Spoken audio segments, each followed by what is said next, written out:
வணக்கம். இன்றைக்கு என்ற புத்தக அறையை உங்களுக்கு காட்ட போகிறேன். புத்தக அறையில் முதலாவதாக எனக்கு பிடிச்ச ஆபிரகாம் லிங்கன் இருக்கிறார். அதில் நான் உச்சத்தில் ஒரு புத்தகத்தை வச்சிருக்கிறேன். அதுதான் எங்கட தமிழற்ற அறநூல், ஒரு வேதம் என்று சொல்லலாம், திருக்குறள். எந்த புத்தகமும் இந்த புத்தகத்தை மீற இயலாது. அடுத்தபடியாக அப்படியே இங்கே போனோம்னு சொல்லி சொன்னால் அம்பேத்கர் இருக்கிறார். அம்பேத்கர் ஏன் வச்சுக்கிறேன்னு கனவேருக்கு டவுட் வந்து, அம்பேத்கர் ஏன் வச்சுக்கிறேன்னா, அம்பேத்கர் கிட்டத்தட்ட 65,000 புத்தகத்துக்கிட்ட படித்தவர். ஆசியாவிலேயே ஒரு தனிநபரால், தெற்காசியாவில் தனிநபருக்குரிய பெரிய நூலகம் இவற்ற நூலகம்தான்.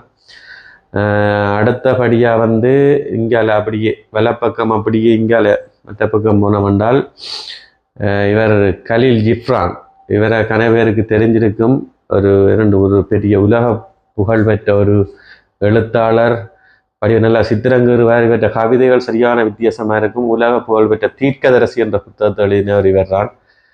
அப்படியே பார்த்தோம்னா புத்தக ட்ராக்கில் இங்கால இதில் கொஞ்சம் எல்லாமே மிக பிரசித்தமான புத்தகங்கள்லாம் மேலே பைபிள் வச்சிருக்கிறேன், புதிய ஏற்பாடு மட்டும். அதில் நீங்கள் புத்தகங்கள் அதில் எழுத்துக்கள் மூலம் பார்த்து கொள்ளலாம். இங்கே ஃபுல்லாக வேர்ல்டு ஃபேமஸ் புக். அதில் ஒரு மெடிக்கல் புத்தகம் ஒன்றும் சரியில் தாண்டி வச்சிருக்கிறேன். கீழே நல்ல புத்தகங்கள் இருக்குது. Zorba the Greek, Nexus, think like a monk, Alchemist போன்ற பிரபலமான புத்தகங்கள். இங்கே சீக்ரெட் அப்படியாப்பட்ட புத்தகங்கள், இக்கிகாய் வச்சிருக்கிறேன். கீழே பார்த்தீங்கன்னா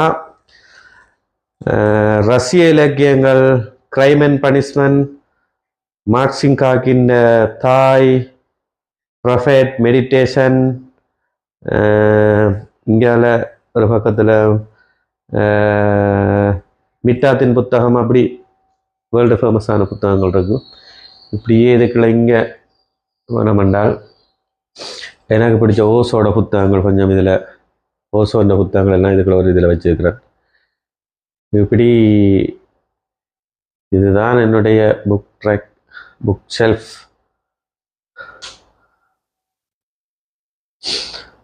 நன்றி.